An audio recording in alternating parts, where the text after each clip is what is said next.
Prime Minister Shinzo Abe sat down for burgers with Mr. Trump on Sunday, catering to the U.S. president's food preferences.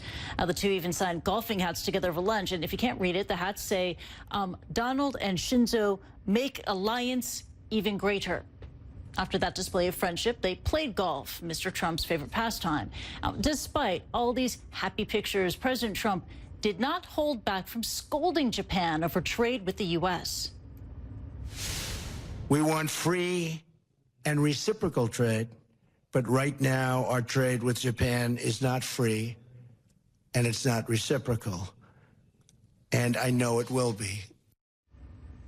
Okay, so let's take a closer look now, Mr. Trump's relationship with Japan.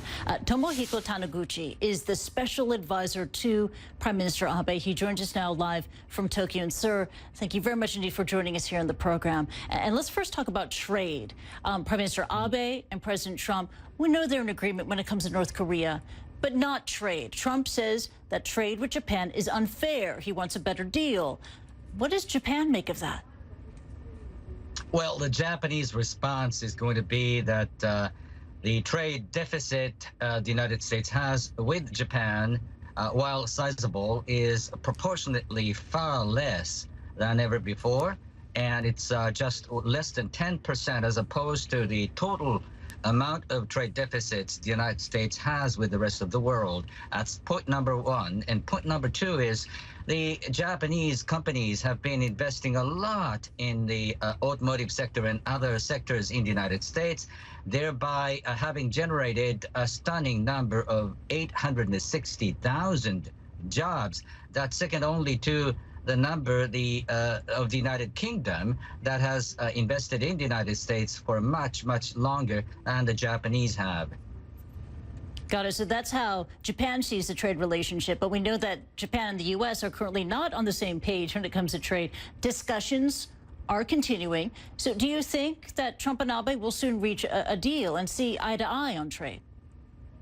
Well, one of the wisest things that the two leaders have chosen to do is to delegate the trade negotiations down the road to their deputies in the United States, Vice President Pence, and in Japan, Deputy Prime Minister Aso. These are the people that are in charge of discussing the trade agendas down the road. Now, Shinzo Abe, on the issue of North Korea, the Japanese Prime Minister says that tomorrow there will be more action on freezing assets, North Korean assets and individuals. How concerned is Japan of retaliation by North Korea, of angering North Korea? Rather, the sign of weakness and hesitation could very well invite more provocations, not less. So we must maintain a tougher position towards Pyongyang. Does that mean strengthening its military arsenal? We heard from Donald Trump at a press conference today. He said that Japan could shoot North Korean missiles out of the sky with military equipment bought from the U.S. Do you think that there'll be more military deals signed as a result of this visit? Well, it's common knowledge that Japan must invest into its missile shield more, and the equipment that the Japanese have chosen to have has been from the United States.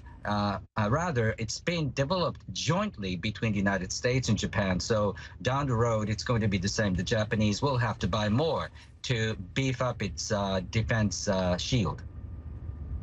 It was a pretty packed schedule for the U.S. president while he was visiting Japan. And in fact, earlier today, the U.S. president met with families of Japanese citizens believed to be abducted by North Korea. Why was that on the agenda? Why is that significant? It all started from Mr. Trump's initiative, by which I mean that Mr. Trump put the case of abduction to his address that he delivered to the United Nations General Assembly earlier in September.